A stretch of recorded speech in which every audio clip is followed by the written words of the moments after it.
Oh, this is such a good pairing.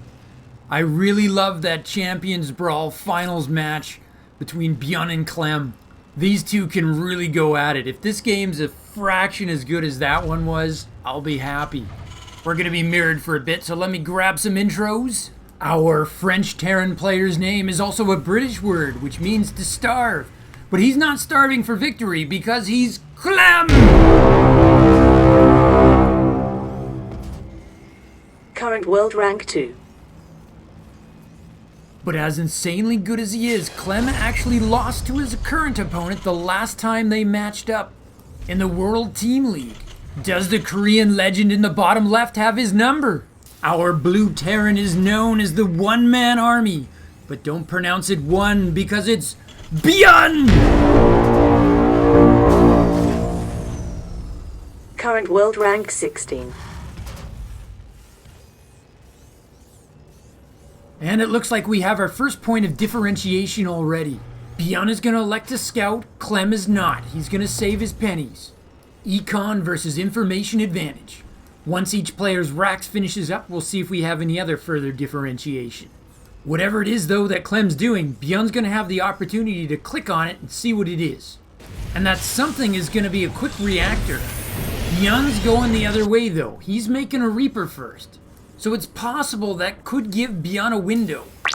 2,000 atmospheres has a rush distance of 35 seconds. That's calculated on SCV speed, though. Oh yeah, the scout picks up on the reactor. And with its speed of 5 1/4, a Reaper's faster than the SCV. A reactor will take 36 seconds to build. So after we do all this math, I think the end result is that Byun gets a few golden seconds to try to do something. Unopposed, I mean. After that, he can rely on his famed Reaper micro. But that's probably negated by the fact that his opponent is Clem. Clem and Byun have to be the single two best Reaper players in all of Starcraft. Okay, so we got double Reapers coming up for Clem, and Byun's going to start making his reactor. So that means there's going to be a window in which Clem has more units than Byun. But Byun gets his window first. Both players making a factory at the same time, by the way. Oh, Byun catches the SCV that was building the factory. He's going to get it. That's the first blood, but then he's got to escape because he's about to get outnumbered. It's not a big deal, but it's something. Byun has a worker lead. Both players adding in a single Hellion and continuing to crank those Reapers. Clem giving chase to Byun's single Reaper. Nope, the pullback. These veterans are always wary of getting pulled into a trap. Oh, chase me, gotta be one of the oldest tricks in the book. While this is going on, both our players are working on their second command centers. Both being built right on the ground at their naturals. Which takes us to the starport construction segment of the evening. Almost always a must-have in TVT. TVT has gotten a lot more diversified as a matchup, but winning by having more Vikings than your opponent is still a thing. Okay, Clem looks to be pushing out. He's coming with 4 Reapers and 2 Hellions. Byun is currently short a Reaper, but with the defender's proximity advantage, he should have 2 more Reapers before Clem can arrive. He's gonna go from the red to the black. Byun's guys are lined up like it's the OK Corral, and he strikes. Byun snipes the Reaper, but then drives through Clem's Hellion fire. Clem's at his Hellions on the side to maximize that shot. Byun's gonna reinforce with his extra Reapers. This is really close and potentially pivotal. Who's got this? Clem's just got 2 Hellions left, one which is badly injured. Both players pull back. Neither is a clear victor. And that shouldn't surprise us, because their names are Clem and Byun. Honestly, I don't know why I would think either would be named Victor. It would be cool to be named Victor. Every time you win a game, you'd be like, well, obviously. Okay, so Clem is responding by making a medevac, while Byun is actually making a Raven. Both players giving up on Hellions and moving to Cyclones. Nobody's going for any tech structures, just units right now. Byun's got the worker lead, and it shows up in his income. Clem, though, has that bigger army. Both players have opted for tech labs for their starports and factories. Byun's looking to poke around with a smaller force here. I think his real goal here is to keep Clem distracted and busy. He's probably got a sense that Clem is ahead on army right now. Clem's not buying into it, though. He's looking to set up another assault. Oh, I think it's a double pronger. He's gonna drop, but Byun's gonna hit first. This is gonna be a multitasking nightmare, people. Clem draws out Byun's defenders with his cyclone, and then his medevac drops 8 Marines into Byun's main. Byun hits first and is pulling workers, but at the same time pulls his own SCVs. Clem's going after the Raven. The Raven puts down an auto turret. Byun pivots to defend his main, but now his natural's getting attacked. This is crazy. Clem gets Byun's Raven, but Byun has the bigger force now.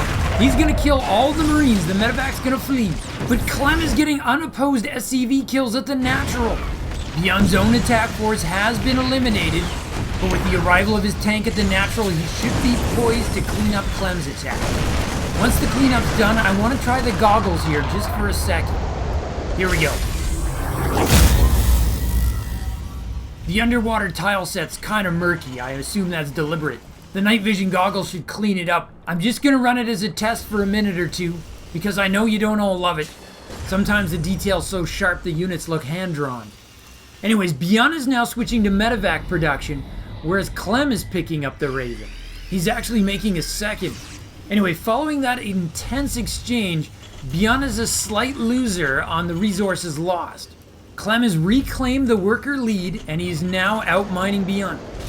Both players continuously producing tanks. We're at that phase of the game now. Both players are starting up construction of a third base, but Clem is ahead on that. And as Clem performs a reactor switch for his starport, I think he's about to get ahead on Viking production as well. Byun has plans for a double drop here. He looks to be aiming for Clem's main. But Clem's gonna spot him with a scouting cyclone. Byun's gonna pick up the kill, but it's cost him the surprise value of his drop. Both players starting the all-important stim upgrade, and both players reactoring out those Vikings. Look at this, Clem swinging his army to the right-hand side. That's where he saw Byun heading. But Byun has corrected. He's actually going the other way now. Byun's outfoxed him. Clem's building a turret on the right, but Byun is hitting the left. Great reaction by Clem. He pulls his SCVs and doesn't lose a single worker. Byun is nicely sieged up, but Clem has the numbers. Clem puts his SCVs back on the mineral line, and Byun picks up a few kills. Just enough to take back that worker lead. But Clem now has a decisively bigger army. It's crazy. Byun executes a wonderful attack, and somehow it's advantage Clem. The attack was costly, and now Clem means to make him pay for it. He's countering. Byun needs time to get his Vikings and tanks together. Clem now has a Raven advantage, if that's actually a thing. He's got 2, Byun's got 0. Clem's also ahead on tanks, 3-2. Clem lands his command center at his triangular third behind this attack. I think he's looking to see if he can delay Byun's third. They're on even workers, but that extra base could make a big difference over time. The Vikings are trying to sort out who has air supremacy. It's definitely a topic under discussion.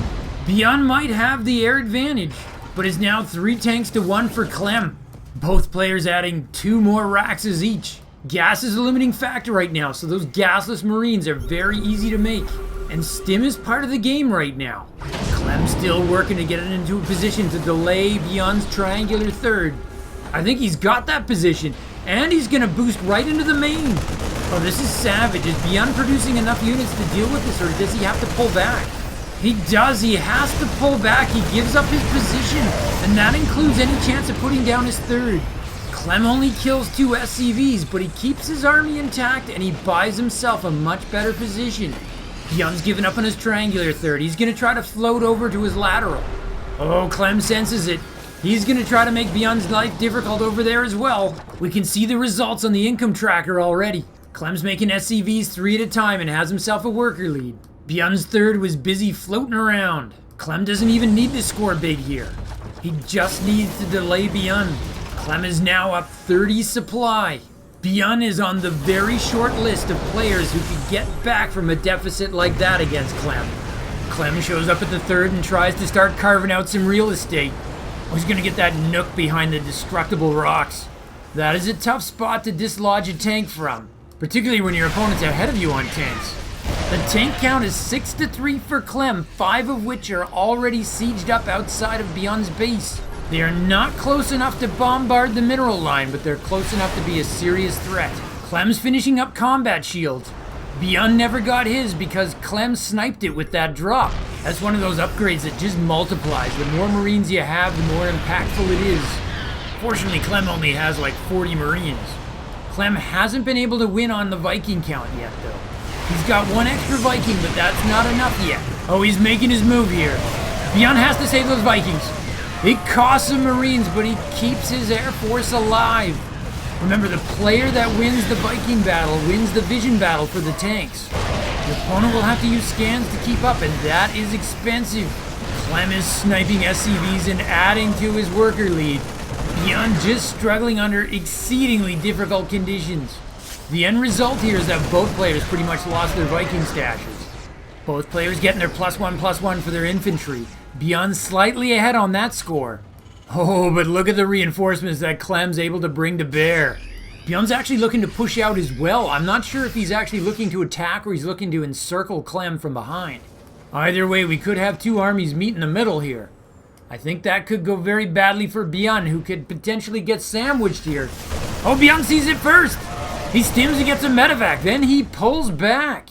That could have gone so much worse for Byun. But now Clem knows where Byun's army is and where it isn't. This is going to give him an opportunity to move in on that third, I think. Scans going down everywhere. Like most TVT games, this is not so much compositional as it is positional. The superior piece of real estate can win every time. And Clem is encircling Byun here. Byun slams the door here. He doesn't want to let that happen, but he's really low on tanks. Byun's using a single tank to guard all three attack paths. And Clem's looking to sneak past it outside of his range. This is rough. If Byun's Marines falls, I'm not sure how he holds his natural.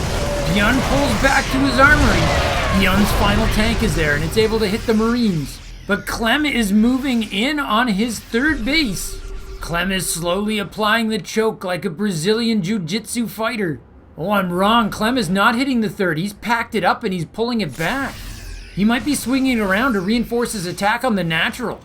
Clem's Raven is slipping in there. He's adding an interference matrix on Byun's tank.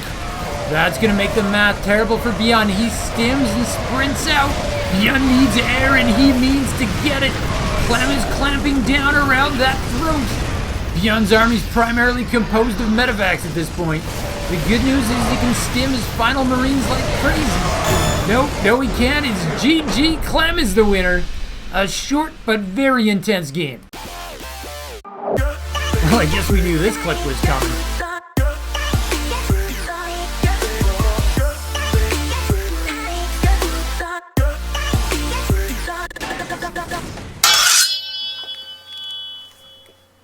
Clem.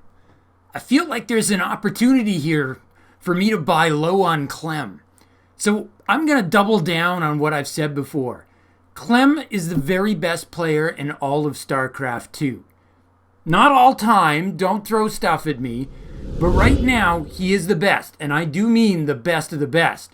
Now the reason I can get away with saying this and not sounding like Captain Obvious is there is very clear evidence to the contrary. Sure, Clem won DreamHack Masters Europe, which is a big deal. Europe is pretty darn strong right now. But even though Clem's actually won that 2 years in a row now, we can't overlook that he had a pretty rough go in the actual DreamHack Masters Summer Finals, where it really counted.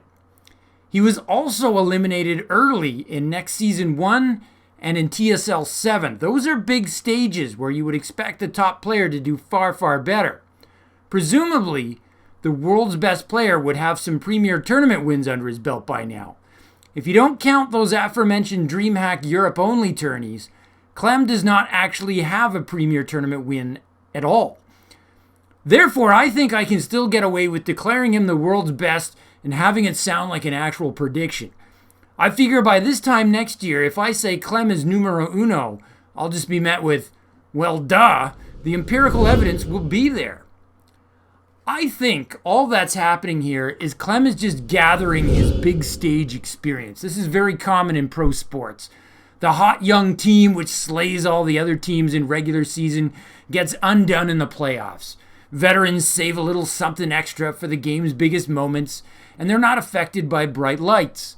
This usually happens to the young up-and-comers 2 to 3 seasons in a row, and then suddenly that young team, tired of losing, magically becomes a veteran team and wins it all. I think Clem is going to quickly shed his just happy to be here persona, and when he does, his true skill level will be unstoppable. We've already seen it.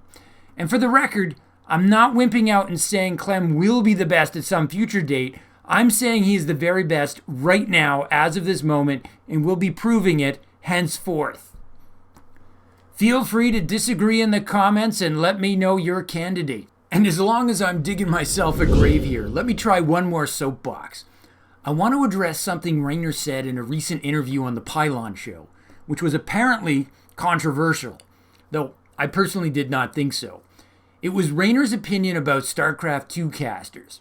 First, in fairness, he wasn't spouting off. He was specifically asked what he likes or hates about casters, and he gave an honest response as to what his opinion is.